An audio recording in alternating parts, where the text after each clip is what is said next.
Hello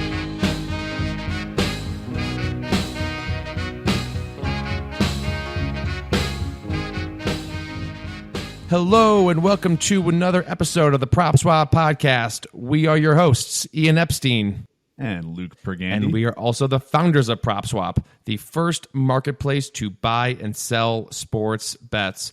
Thank you so much for joining us this week. We have another great episode for you. Luke and I will go over our favorite stake or swap picks. But first, we sit down with ESPN's Doug Kezirian. He's the former host of SportsCenter and current host of the show Daily Wager. We ask him about his start in broadcasting, how he helped usher in sports betting on the worldwide leader of sports, and his famous NFL draft prop that got some headlines back in 2021. So without further ado, let's get into the interview. All right, we are joined by Doug Kezirian, ESPN sports betting analyst and host of the TV show Daily Wager. Doug, thanks for joining us today. Good to be with you guys. There's the old famous Cheers episode where it's the Final Jeopardy with Cliff Clavin. It's three people who've never been in my kitchen. Well, two people that have been in my kitchen right here. Too bad we're not all hanging out, throwing some beers back. But it's good to get on the podcast, guys. Congratulations on your launch as well. Thank you. Thanks for joining us. So you joined ESPN back in 2012, but prior to that, how did you get your start in broadcasting?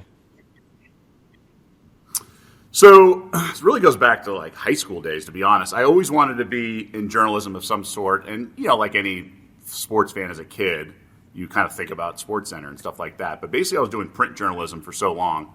It was my student newspaper, you know, gradually becoming sports editor my senior year of high school. But I also wrote for the LA Daily News. So I grew up in Los Angeles, and the print edition in the Valley is very high school driven. So I was what's called a stringer. So I basically during the week take phone calls of high school coaches in baseball or whatever, calling in a score, and then you'd write like a little paragraph and put it in what's called the agate page, which is the scoreboard page. If you open it up, it's all the box scores and then all the high school little summaries. And then on weekends, I could actually go, when I wasn't busy, could go write a sports story, like a feature and things like that. They actually paid me, believe it or not, back in the day. So I was like, I had some bylines in high school in the LA Daily News, which is crazy to think about. So I got sort of interested, and then as in college, I just kind of knew I wanted to be on air of some sort, radio, or still had that SportsCenter sort of dream. So I basically, even though I was an econ major, so I got basically just summer internships, and each one led into the other one, and basically realized that if I was going to go be a local sports guy, I had to start out in a small town. And so my last summer before my senior year, I said, if I'm going to go to a small town, might as well go to a college town. And so I went to Columbia, Missouri, which is where the Mizzou is, and just worked for free, got credits for school on a summer internship. But then I basically was able to get a demo tape, which is, they're called resume reels because that's essentially your resume in the video world, and was able to send that out from college and got my first job after that. And it's very similar to minor league baseball, just going from single A, double A, triple A. And not to put some markets down, but it's just basically how it works, and the pay is commensurate with that, and it's about how many TVs are in your area. So New York is number 1, LA 2, San Fran I think 3, or maybe Houston.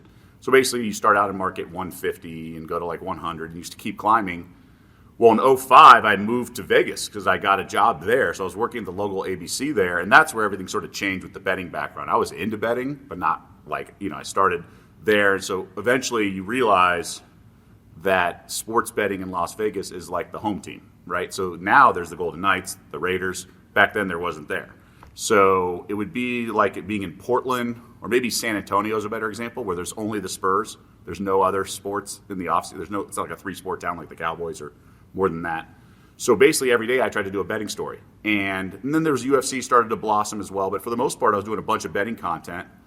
And the key factor is I wasn't able to always get a photographer. This is like a little bit in the weeds of local sports, but you're so low in the totem pole, you don't have the resources, so you can't just go cover a story unless you have to like really pull some strings and try to get a photographer. Most stations do. So I was like, oh, this is local content that I don't have to get, a photographer. I could just, use stuff. So I actually had pro bettors, I had odds makers, some type stop by the station. I would do interviews there in like the lobby and things like that. So I was able to build sportscasting content that was fresh and applicable to the local audience. And then gradually I became more and more into it. And then I did my own radio show with a couple guys from the Las Vegas Review-Journal, and then just sort of blossomed in that space. But I was always just this regular conventional sports guy that happened to be in Vegas. And then I got the job in ESPN in 2012. So I had this betting sort of local flavor, and then came up through the ranks of conventionally of sports broadcasting. Where was college? I went to Brown, and even though I had this like broadcasting sort of aspirations, I didn't think it was that imperative I had to go to, broadcasting school or whatever. Obviously the guys and girls who went to Syracuse and Missouri and, some of the other J schools had some form of an advantage, but I felt like I could get some experience with summer internships and also maybe some campus radio, which I ended up doing FM radio station and did some sports updates for what's called WBRU. It's a very popular station for a lot of Brown products, and really Providence College. Some other people have gone into broadcasting, like a lot of VJs and things like that. But, I was just like, well, I want to just get a regular liberal arts education or whatever. So I thought about doing the J school thing and even USC as well, but I felt I could do it, and obviously it worked out well. But I talk to people all the time, like college students, that like you don't have to be like the main anchor of your campus station. Like you can be doing other stuff and then just get into it organically. So you were in Vegas working as a news anchor for one of the local affiliates, as well as doing ESPN radio.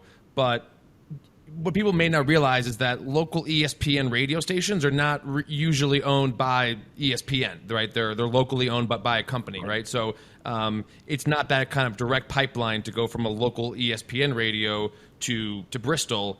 So how did that opportunity at ESPN present itself? No, that's a great point, Ian. So basically, and just a little background, sometimes they're called O&Os, owned and operated.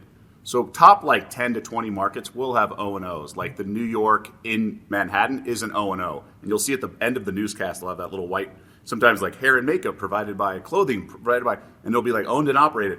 But then there's other companies that may own an ABC. Like I worked for Journal Broadcast Group. They owned an ABC in Vegas, which is where I worked, an NBC in Palm Springs, an NBC in Milwaukee. So they'll own just regular companies. And so similarly, there was Lotus Broadcasting in Las Vegas that owned the ESPN affiliate. And a lot of these contracts are, like let's just say 6 hours a day you have to run national programming. So like Mike and Mike you had to run. And then maybe you had a 2-hour window, and then the next 2-hour window you had to run like Van Pelt and Tarico or whatever that show was at the time. So they had to fill airtime. So what I did is we launched a show at midnight on like a random station, KDON, and then we built a podcast product. And then ESPN 1100 or Lotus Broadcasting bought us and put us drive time, which coincidentally is the same exact hour that Daily Wager's on. So we basically just did a show for betting leading into when games started out here at 4 p.m., which is 7 p.m. Eastern. So to your point, coming full circle, I was doing both jobs. And then at the time, my agent, we have agents in this world, but they're basically headhunters 90% of the time. And what happens is they have communication with some bigger companies like ESPN or Fox, and then even some of the regional cables. Like now it's become Bally's, but then there's Fox Sports and things like that just don't want to like put a job posting on the internet and have like a million. They have headhunters that do that. So they're agents. And what they have is they have a good relationship with these, what's called a talent office or their HR department or whatever you want to call it.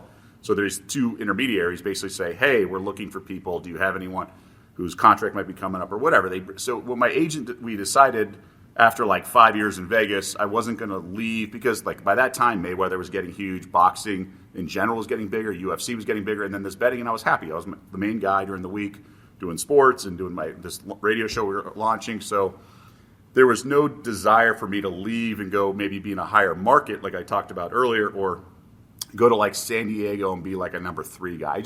I had different aspirations. Like if I ended up doing that, I was happy, but I was so happy in Vegas at the time doing other stuff. And I had good stability with my job and all these other things. So I just was good where I was, and I thought the betting thing was growing. So what I did is if I had to travel somewhere, my agent would maybe line up some informal meetings. And so I'd been to New York, and I'd met informally with like SNY and stuff like that. Hey, I'm in town, or I was going to Brown or Providence for a reunion or whatever. So I actually ended up going to New York for a wedding. One of my best friends from college was getting married. I was a groomsman, so I went like a couple days early because the jet lag and all that. So I told my agent on like Monday, and he's like, hey, so what are you getting there? I'm like, oh, probably Thursday afternoon, but I can go early, whatever.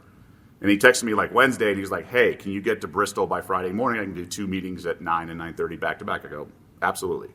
So Thursday, I got dinner with my college roommate, all that stuff, then rented a car on my own, drove down to Bristol, stayed in the hotel that's no longer there, and then just met with a couple people, and it was great. It was cool. It was very informal. It wasn't like, they wanted to make sure I knew that. I was like, yeah, it was like an hour 40 drive. It was totally easy. On the drive back, my agent called. He's like, hey, they really liked you, whatever. Didn't think much of it. But looking back, like as I was talking to the one guy, he was saying, like, when you come back, he'd already decided he wanted to bring me back for a formal interview. Because at the time, I didn't know that, but they were expanding. And they had already expanded to, I think, 16 hours of live SportsCenter a day. So because 2012, things were changing, right? So TV companies hadn't figured it out. Obviously, their websites were big and they were doing video, but we hadn't figured out the rhythm in the media world. So they just thought more SportsCenter live, and then there'll be more eyeballs and people, because everything was immediate. Everything was social media was growing. So they expanded their roster, so to speak, so they needed more anchors. So I actually came back, formal interview, all that, 2 weeks later. Did the whole, they call it like car wash, I think is one of the terms. You just go through and meet like 1 million people. Did an audition on set for like, 15 minutes or so. And I was able to prepare the scripts ahead of time, about an hour and a half to do that. Things like that. And then it went well. I mean, I actually thought I bombed. And I was later told it went really well. You're supposed to be nervous. This is not supposed to be like your best show. They realize that like you're either jet lagged, this is unfamiliar content, you're not used to the camera op, whatever. You're supposed to be nervous. And so, and there was crazy stuff going on. So I was actually had like 2 cancellations during my list of 7 or 8. So I just thought they were like ditching me or whatever. But like one guy had a family emergency, the other, it was like, as I found out later, because I ended up getting to know these people later on that I had never met at the time, that there was like a legit reason that I was like put in the lobby for half an hour between meetings. So I'm texting my agent, like, I don't think it's going well. They're jerking me around. So, well, it wasn't that. I was like, something's up. Like, they're just like leaving me hang. But, but here's the other thing. As you guys know, because the betting space is the same, it's a 7-day-a-week work week. So there's really no downtime. It's just crazier times like football or Super Bowl weekend. But there's really, like, TV's on 24 hours a day, and they have to come up with content in the offseason. So, yes, people take vacations up. But there's no, like, weekend where you can just take work home with you and get caught up. It's just every day. And then you're a behemoth like ESPN. You're putting out fires a lot of the time and things like that. So I didn't know that at the time, but sometimes you forget that. So I ended up getting the job a couple weeks later. Went, obviously the audition and everything went great. But I found out later, like, the betting thing was part of it. Twofold. When I went in I think I was getting lunch with one of the people, and they're like, so, like, a lot of people know local, not, sports or whatever, their hometown or team or whatever, wherever they're working. But, like, how's your knowledge, like, to be able to do SportsCenter? I'm like, I go 5 deep on, like, the Arizona D-backs starting staff because I do a betting show. So I already know, like, everything what I think, at least people's names and stuff, because in Vegas you actually are already doing a national show if you're in the betting space. They were like, oh, yeah, that's a good point, huh? You're not just doing your local AAA affiliate. I'm like, no, I don't even cover their highlights. So we ended up getting hired, and it was great. And then as, the tenure went on, there was a lot of, because SportsCenter stopped doing 16 hours of live SportsCenter a day. So they needed to trim the roster a little bit. We had layoffs. And the Vegas background, I found out, ended up helping me because they knew that they were going to need to do some form of betting content as it grew. Now, they weren't positive the Supreme Court ruling would go that way, but just something had to change in the TV world. And they knew I had this, ESPN training and on-air broadcast training, but also like the Vegas background. So that was part of the, survival, if you will. Yeah, I too am a fan of combining pleasure trips with business. So good job flying out for a wedding and then eventually getting the gig with Disney, aka ESPN. Talk to us about Daily Wager and how that came to be, because obviously I would imagine most of our listeners follow that show, watch that show, see it on ESPN. Talk to us how that got started and maybe the internal debates at ESPN and like how much they were interested in doing that? Did you have to pitch them hard on getting that going? Like, just talk to us about the genesis of that show. Yeah, it's almost like three things were going on, and so like I'm only part of the story. So basically, obviously, the executives were envisioning some form of content, and they'd kicked around idea of like back then we were doing 7 p.m. SportsCenters. I was actually hosting it, or in the rotation of a few people who could host solo SportsCenter for 2 hours, and then there was a co-anchoring from 9 to 11, and then like the 11 o'clock would move over from ESPN2 or ESPN News over to ESPN1, and that's where like Buchagras, Van Pelt, and all those guys would do their SportsCenter. So the 9 were like the next tier, and then the 7 was just this crazy 2-hour show, solo sports-centered on ESPN News. So there was talk of maybe making that sort of like a red zone of fantasy and betting, but mostly fantasy at the time, because we're talking like 2016 or so, 18, before the Supreme Court ruling. And so there was talk of just doing something different, opposite of games. And so there was an NBA venture. I forget, it was only like 8 shows they still did for so long. It was things called Coast to Coast or something like that. And it was just normal. They had been doing it for 10 years or so, but it was like a red zone-y kind of feel. So it's like, oh, could we do it very stat-driven or fantasy-driven? But it's like, is there a fantasy demand outside of football? Like, not at the time, no. I mean, you could do some NBA stuff, but there's such a gambling that would be great, like, end of games. But we just weren't there as a network, but we also weren't there as a viewing public. And so what I did was start the pivot, and a couple executives, Rob King was running things on at least that side at the time, and he's like, and I knew him a little bit, and he's like, hey, what do you think about just doing betting and things like that? So I started basically doing both roles. I started writing content for ESPN.com's Chalk section, and then I'm thinking this is 2017, because it was the year Tua became this full-time starter, because this was like the my Trojan horse, if you will. So I gave up College Game Day Radio, which was like, when you get to ESPN, you get sort of thrown to the wolves, and you get spread out a bunch of platforms and shows, and then you have to find your home, so to speak. And so I hadn't really found a home yet. I was this versatile Swiss Army guy. It's great. Utility it goes player. Back to if people are only working. Yeah, if people are working 5-day shifts on a 7-day work week company, then that's great. You're like a different Tetris piece. And seriously, like I was doing women's wraps, what's called like half times of like WNBA or college basketball. Then I was doing SportsCenter solo 2 days a week. Then I was doing baseball tonight some nights.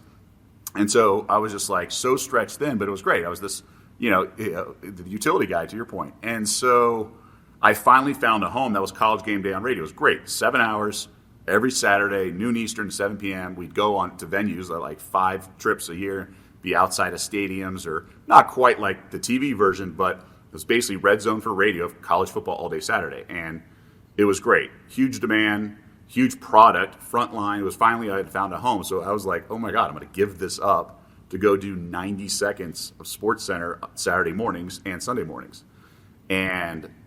But I was like, if this is actually a thing, like I kind of have to commit to it. So I gave it up. I walked away from this shift I'd done, I think 4 or 5 years. I loved it. So it must have been like 4 years.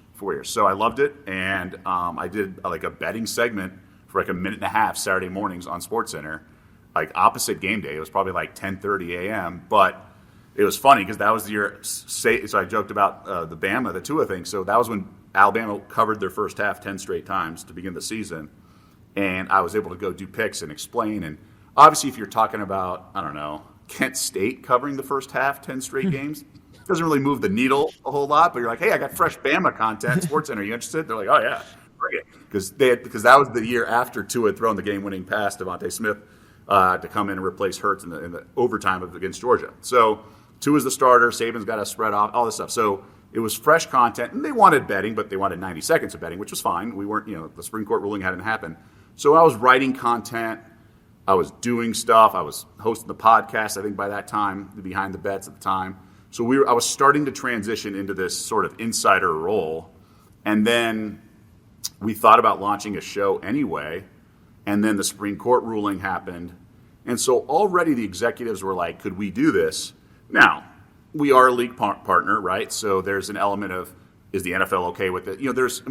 Just to pull back the curtain a little bit, and you guys know this, but maybe the listeners don't.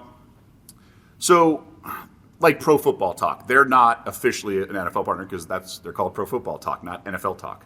Like, we have NFL Live. We have literally the NFL Shield on the front of the set. We pay them for that. We pay them. We have to pay fees to run NFL highlights in our shows, right? We have to pay fees to run NFL highlights in .com. And there's all these contracts and lawyers. You can only do it for 48 hours. And it's no more than 30 seconds each clip, or whatever it is. In the NBA, right? The NBA went through negotiation with TNT and us and maybe some others. And that's why there's Amazon on Thursdays and all this other. So all this is, but like, we have all this video. So we can't just say, hey, we're running a gambling show. Like, you have to, and we have to get video approval, right? Because when we launched, ultimately, we didn't have much video at all. So we had to, whenever the contracts were up, we negotiated part of that and things like that. So it took time to get to where we are now.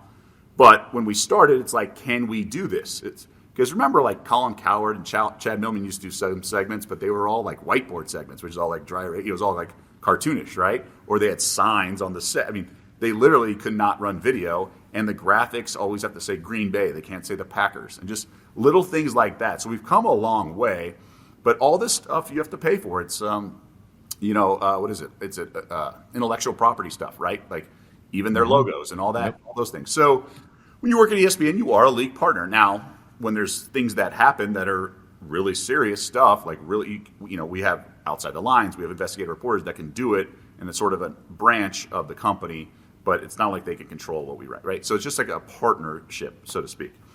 And I was, I went in and met with certain people because I was, again, you're like in survival mode, but I met with the right people on ESPN Plus, and then some people pretty high up. Like, I met with Skipper, our former president, then I met with Pitaro, and then I was like, we can do this. I'm like, look, we're at ESPN. We can do content pretty well. I think we've got that figured out in this company. Like, we can do shows.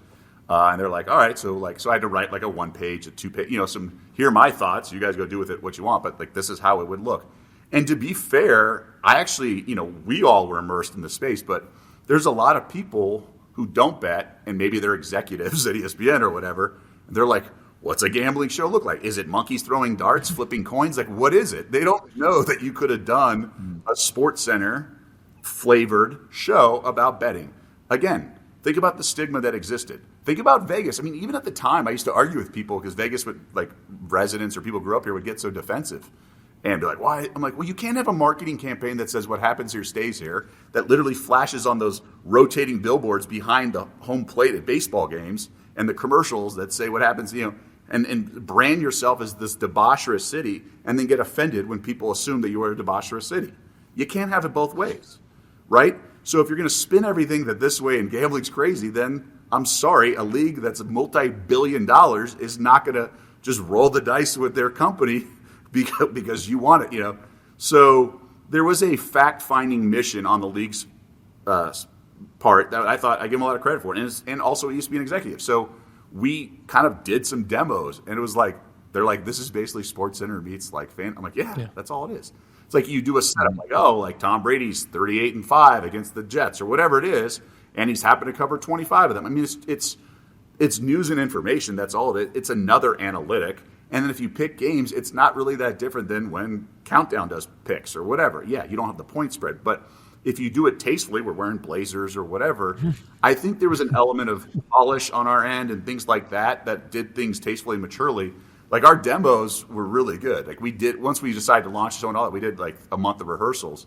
Like 2 weeks out, this is actually a pretty good show. And then we actually nailed all of our picks, too. That was the funny thing. We were like 30-5. We were like, oh my God, why can't we be live now? But like, I remember Jimmy Pitaro was like, this show's like ready for ESPN2 right away because we started on ESPN News. And it took time to kind of get to where we are, but it basically was the SportsCenter version of betting. And I think what we were trying to do is create just like another arm of ESPN, right? So you had baseball, you had football, So if this was the SportsCenter version of this arm, what's going to be the baseball tonight? So you have to kind of figure out what these other derivatives are. But I think it was all going on. I think they envisioned something. I helped kind of tangibly like write out or explain how it could look. And I think they did some recon or whatever, data search or whatever, to figure out that this had potential at ESPN, at least to not rub leagues the wrong way, but also drive ratings, or at least be something that a space we needed to enter in some capacity. Yeah, that's super interesting. So yeah, I mean, it sounds like people wanted to do it, but they kind of needed like an usher someone like you who can kind of wrap a bow on it and be like, this is how it can be packaged and delivered. Here, let me show you. And obviously, I think your background in Vegas, I think, probably played a immense role in preparing you for that. So you mentioned earlier you are a sports bettor yourself. Fox had started to launch their show. Yeah, Fox had sort of launched their show, so they saw a version of it. That's true. So it was like, okay, well, even as silly as this is or whatever, as differently as this is sort of around the horn vibe, they're like, at least it's got normal graphics on the screen or whatever. Like it gave them something, somewhat of a starting point, although we had done some stuff separately, I think, behind the scenes, like demos and things like that. So sorry to interrupt you. No, that's fine. And I think it was smart to package it as a SportsCenter type show versus a like first take type show where people yell at each other about what the picks are versus kind of presenting it in a kind of cleaner format. So you mentioned earlier you are a sports bettor yourself. And in 2021, you made some headlines around the NFL draft where you won $300,000 on an NFL draft prop. Walk us through how you were able to spot that value. Yeah, so basically going back to my local days when I was interviewing all these sports bettors, and then you start hanging out with people you sometimes meet through various work circles like the three of us have and things like that. So I basically built sort of a network of contacts because we have an hour radio show to fill at midnight. Sometimes it's tough to get guests, and we would tape some interviews, and then just over the time you just get to, and then you gravitate to people that may be the same age or same sort of interest. So I made some friends throughout that process, just like anyone in any sort of work environment. Some more than others, some sort of obviously just acquaintances. And then when I went to ESPN, I've been able to stay in touch with a few guys. Some would connect when they were in Manhattan or whatever. I'd go hang out with them in the city for a little bit. And then so I just basically maintained close friendship with a lot of people, or at least a handful of people. So when I got back to Vegas, it was like, oh, cool, I get to see my buddies again. And so one guy who I'd known for now 2 decades, or not quite, but almost. But, we had become friends, and we were friends the whole time. But then we started doing some things together, like whether it be, I don't want to call it like, partnership, but yeah, I mean, it became like a partnership on something. You just sort of work in circles. Like somebody's strength may be this, and you'll talk like that day, like, hey, okay, like what about this? And then we'll like partner up. So the draft is something where you really want to sort of combine and aggregate information. Now, it just so happens, one of my buddies, I mean, he's a pro bettor too, but think if like Todd McShay was a pro bettor on the side. So it's like his one passion is draft. He literally like watches YouTube videos starting in like February. Actually, it probably started in December, and he's like all about the draft. So the reason I say McShay is he's literally like watching film and doing his own scouting and has his own big boards. And doing this for 15 years. So he's basically saying like, I know this guy's a riser. They just haven't probably talked about it yet because the draft demand at ESPN, whatever, And he literally is like projecting all these guys. Like this year, the big story was all the quarterbacks falling. A week out, he's like, I'm not seeing it. I think all these guys are going to like fall. He's like, they're not even first round talents.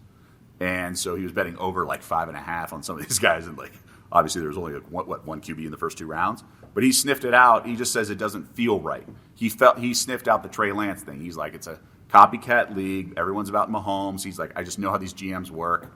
They're this. He's like, I just think this feels like Trey Lance, the trade up. And remember, Trey Lance didn't show up till Monday, but he was ahead of the curve on a lot of this stuff. Like this year, he was ahead of the curve on Trayvon Walker. So he's like Walker. He's like, there's too much buzz. Hutchinson doesn't feel right, or whatever. So you get a sense of these things. Now, he doesn't have any sources like these insiders do, but when you do this stuff, he literally lives and breathes this stuff.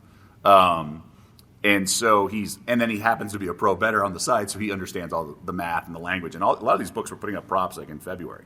So he had already bet a bunch of stuff. So we were talking like a couple weeks out, and a week out, he's like, hey, there's a guy, Tyson Campbell, who's climbing draft boards. Circa just opened his over-under at 62.5, I believe it was, because that's what end of the second round would be 64. He's like, it's insane. He might even go like top of the second. Like, I've pounded the under a bunch. You might want to talk about that on the show. And I did.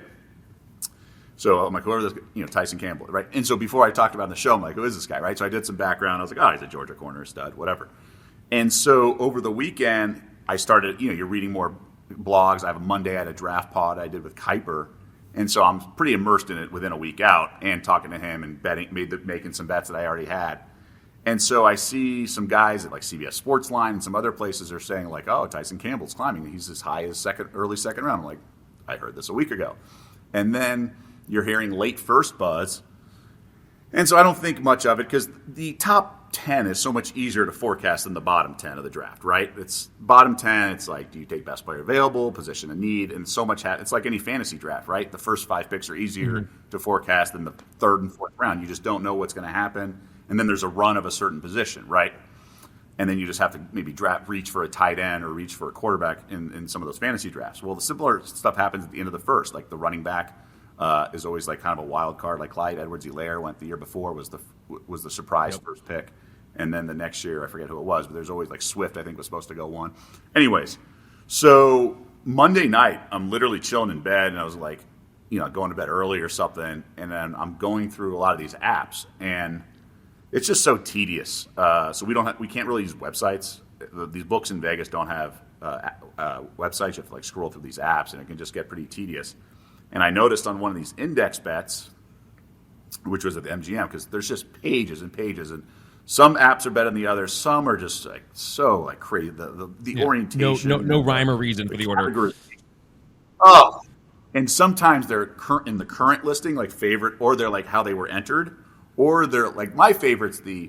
They're listed in alphabetical order of the city, like Atlanta, but then Atlanta's not. It's just Falcons is the first one. You're like, why the hell is the Falcons first? So they're in alphabetical order of the city, but just the team names are there. So you're like, all right, Packers. It's not in the P's, it's in the G's, and then you have to do so many steps to figure stuff out. So this index bet of safety, MGM had just it had the normal guys, Modric Woodard and some other guys, and then there's T. Campbell. There's all these guys 100-1, and it's 90% of them I haven't heard of because it's safety, it's not quarterbacks, right?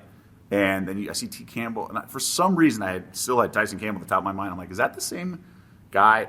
And I didn't even have Georgia next to his name, so I kind of figured it out that it was Tyson Campbell because then I knew enough that he had played like some rover safety role or whatever at times, which for Georgia.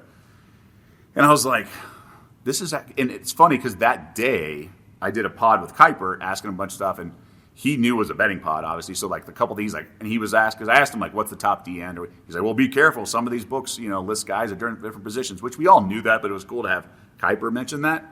And so there's always like gray area, and it's not there's obvious mistakes, and this is why I got all defensive after the fact. It wasn't like Trevor Lawrence was listed as a wide receiver, right? These like Circa had a couple guys that are linebackers or like pass rushers. Now they've changed a lot of that categorization, but some dudes played linebacker in college, but like for forecasting as a defensive end rusher and vice versa. So he was. I think what happened, and I never got an answer, but I think what happened is they just put up the props like 2 months out. And I think one magazine or one website had him in the safety index because he projected as an NFL safety because he's taller. And so I think what happens once you put him in an index, you just didn't change it. He was 100-1. You just never came back to it. So what happened is, and then recently there's been a position shift in terms of importance. So obviously we know the movie Blindside. That was sort of like the realization that left tackles were the second most highest paid on the team behind the quarterback. And then the last sort of decade, the past happy years, I would say even the last 5, like wide receivers, right? Jamar Chase going ahead of a left tackle was a big thing, Penei Sewell and stuff. So the wide receivers and then corners, right? Like so those are the 4 positions, and depending on how good the corner is, maybe he goes ahead of wide receivers like Sauce Gardner this year, right? If he's a lockdown corner, we have guys like Jalen Ramsey and some of these, Revis Island, I think, started this trend. It's like, well, if quarterbacks are so important and protecting the quarterbacks so important, pass-happy league, you need a stud wide receiver, and if there's no stud wide receivers, you need a lockdown corner. So then corners started to get more and more valuable the last handful of years. Well, there's a couple positions that just are kind of like ordinary, right? Safety and linebacker and like guard, I think, are all in that sort of same family depending on your position of need and where you're drafting and all that stuff. So I think what happened, and so anyways, so I'm realizing that he's 100-1, and I'm thinking it should be like 25-1 because, if he's top of the first round, but Modric Woodard was like minus, I don't know, 250 or 350 to go to the Raiders at 18 or 19. And he was a safety. So he was a safety. Guy, I don't know. And he was a safety. True safety, yeah. So from TCU, right? So he's a stud safety that the Raiders supposedly needed and all that stuff. They were absolutely going to draft him. I'm like, well, obviously that front office has thrown some curveballs in recent years, and the other two guys were supposedly top of the second, which is where Campbell was sliding. A guy named Grant, I think, at UCF, and then another guy, I think Notre Dame guy, I'm not sure. So there was like two, and then after that drop-off, they were like 3-1, and then everybody was 100-1. And so a lot of times this happens in like a lot of markets. If one market is moving, they like won't move the others because they're just lazy, don't think about it.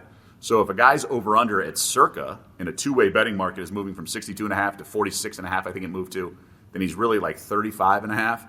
They should probably move him in some other indexes, even if it's from 101 to 81, right? Like even if he was in the corner index or whatever it is. But there's so few out there because, again, it wasn't the quarterback index or the head-to-head Trey Lance index, whatever it is.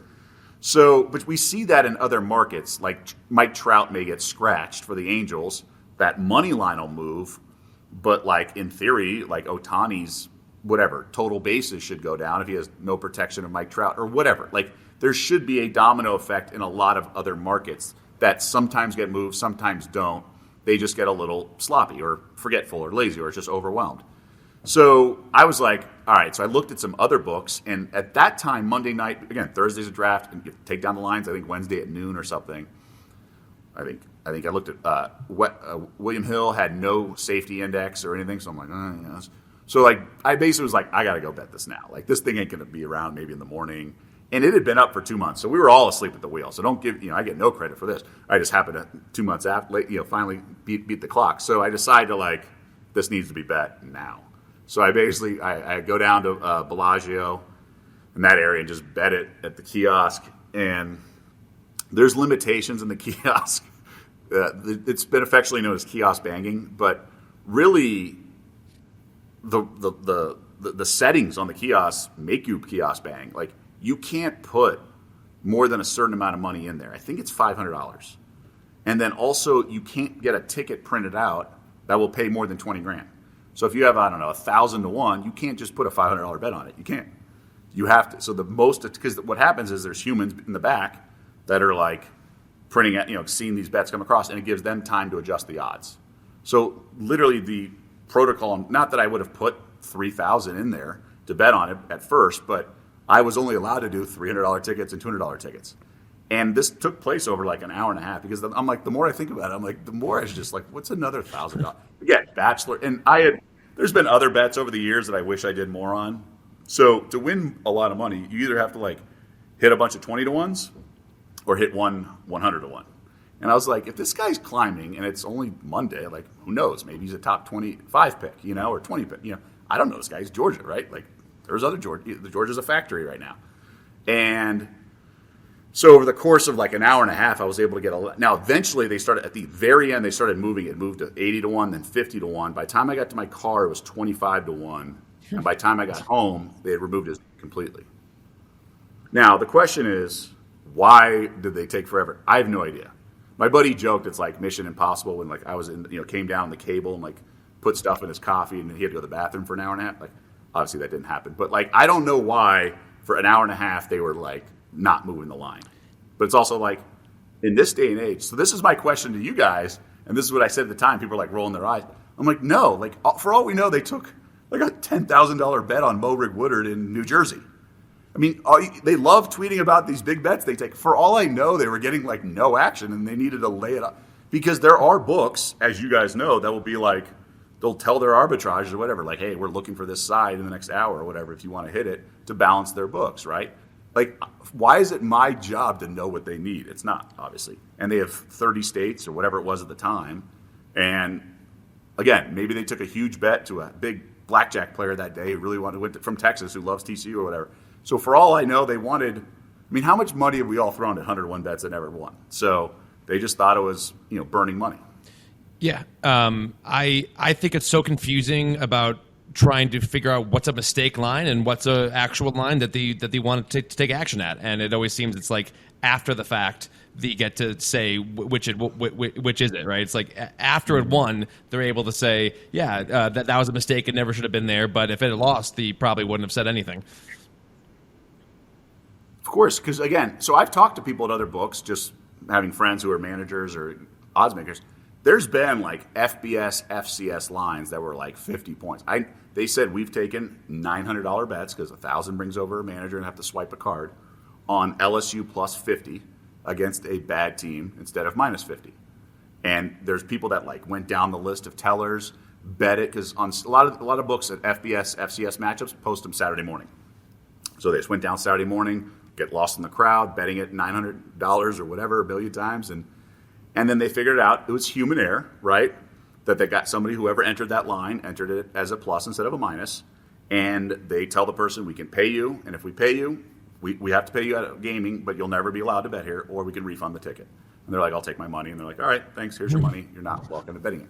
Like, those are egregious. So to your point, there are like, I don't know, it just is. Now, like I said, I thought it should have been about 25-1 or so, if there's this heavy favor. But like I said earlier, like the end of the draft, the Raiders, like it was just a perfect storm of variables that went my way. But I mean, again, he ended up being like the 9th corner drafted. Like it wasn't like, he was first off the board or whatever. Yeah. It was just funny. Like people who don't know, someone's like, "Oh, inside information." I'm like, "Yeah." Well, top of the second round. That's inside information. Maybe next time we need your draft friend on this podcast because it sounds like he knows what he's doing. Well, it's funny. So this year, I've told a boss this, and he just rolled his eyes. He's like, "That would have been a disaster." And I was like, "For you, not for me." So a week and a half out, he goes, "I think we have another Tyson Campbell." I go, "Come on." He goes, "Dude." He goes, "There's a guy who could be number one in his position group who's 25-1. Now, it's not a mistake, but he's like, so linebacker." He goes, "There's a linebacker who I think could go number one." This is literally the previous Tuesday, so 9 days out. Or sorry, a week and a half, over the second Tuesday before. Mm-hmm. And he's like, Georgia's got Quay Walker, who kind of like has these like good. He basically explained to me why Quay Walker could be the first linebacker taken. And sure enough, within like 5 days, the guy's the betting favorite. And, it's perfect because he's Tyson Campbell's teammate. It would have been so funny if we hit it the second straight year. And it was, another Georgia guy, another of those tweener positions, whether he's an edge rusher or linebacker or whatever. And he ended up being the first linebacker taken in like 20th or something like that. I was so mad. I told him, he goes, "I knew if I told you, you would have bet like 15 grand on it. So like, I didn't want to tell you." Cause he was like 25-1. Well, so we almost had it, but yeah, no, I've actually thought he should get hired by one of the books as a consultant or whatever, because they're all like, "Oh, we can't booking the draft is so hard." It's because they don't put in the work. I mean, all he does is listen to every podcast. He literally DVRs every show, whether it be NFL Network, ESPN. He just watches every show, SportsCenter, listens to the podcast, and just takes all the information, reads a lot, and then he applies his own perception and opinion on stuff, and he does really well. Beautiful. Well, thank you so much for joining us. It was great to hear your story, and hopefully we can talk again soon. No, it's good to be with you guys. Congratulations on the launch of your pod. It was fun to chat this way. Obviously, we're long overdue. I know you guys have all moved on to different cities, but I imagine you'll be back in Vegas. I believe October, you guys will be back in town, so we'll have to connect pretty soon. We'll grab some drinks. All right. Thanks, Doug. Sounds like a plan. Thanks, Doug. And we are back. Thank you again to Doug for joining us. We hope you enjoyed the interview. And so now it's time for our Stake or Swap.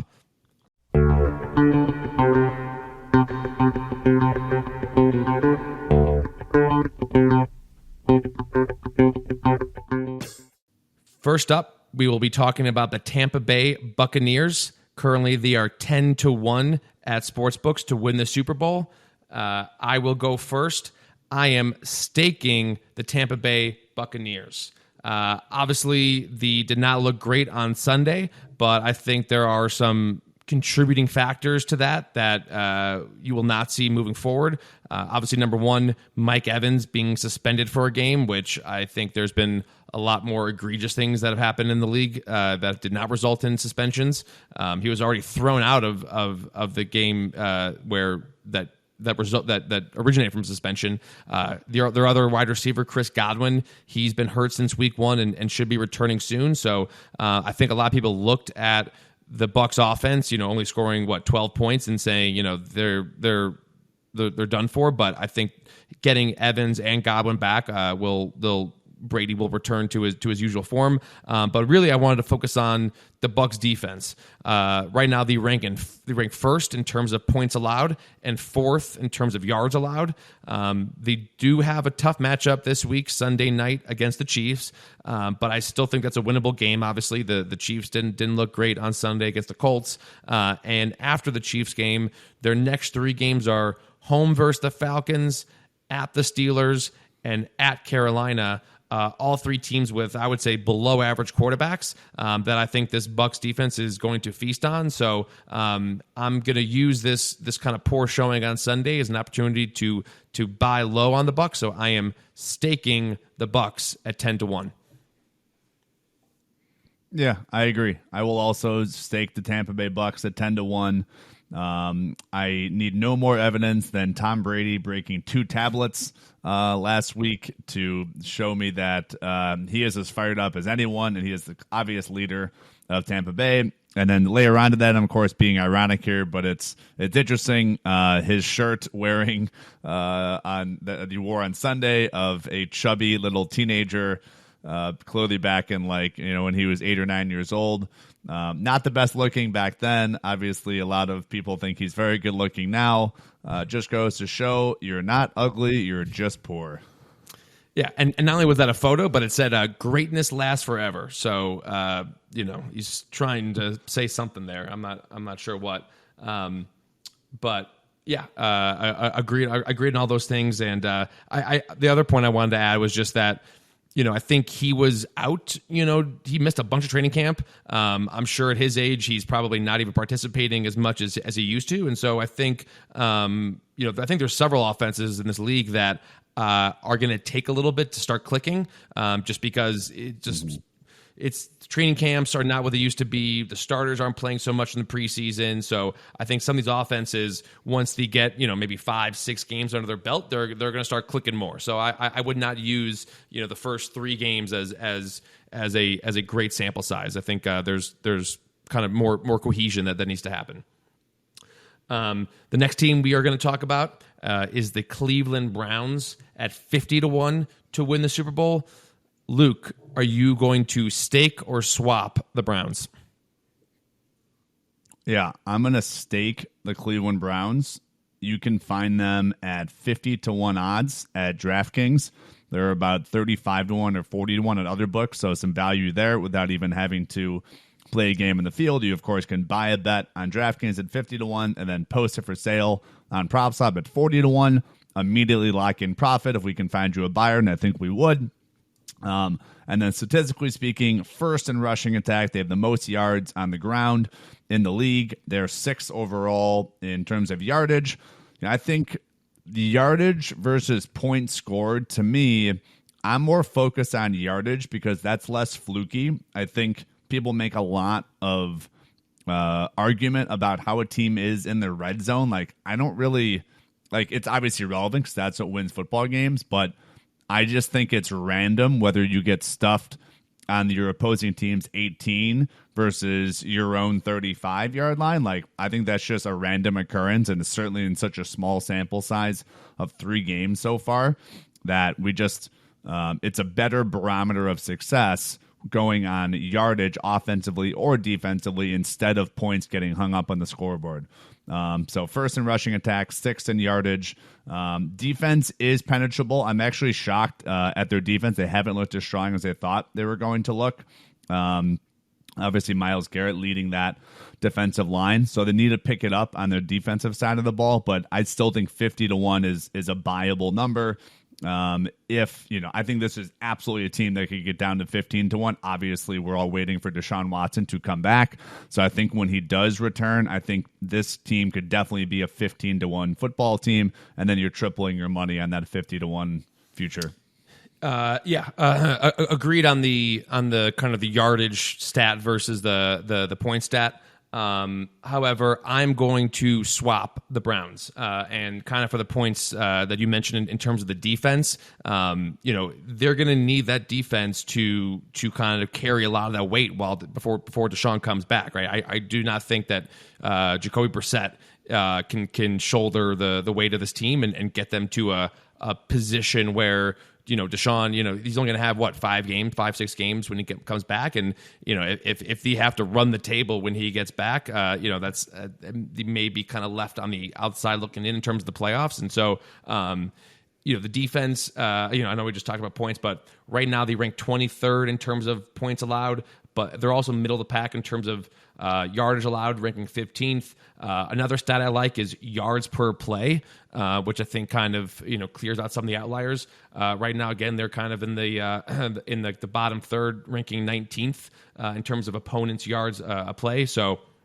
for me, it's that defense, and so if the Browns can't hang their hat on that defense, I just don't think Brissett is going to be able to shoulder that load. I will say, though, that they do have a pretty favorable schedule coming up against the Falcons, Chargers, and the Patriots, who, Mac Jones looks like he might be done for quite some time. But when I look at that division, though, I like the Ravens more, and I kind of still like the Bengals more. I think we talked about this last week. I'm not quite ready to give up on the Bengals, and so right now I still just see the Browns as the third best team in that division. So I am going to swap the Browns. But once again, it was another kind of exciting football weekend between college and NFL. And we thank Doug again for joining us on the interview. We hope you enjoy it. Make sure to subscribe and leave a rating, and we will talk to you next week.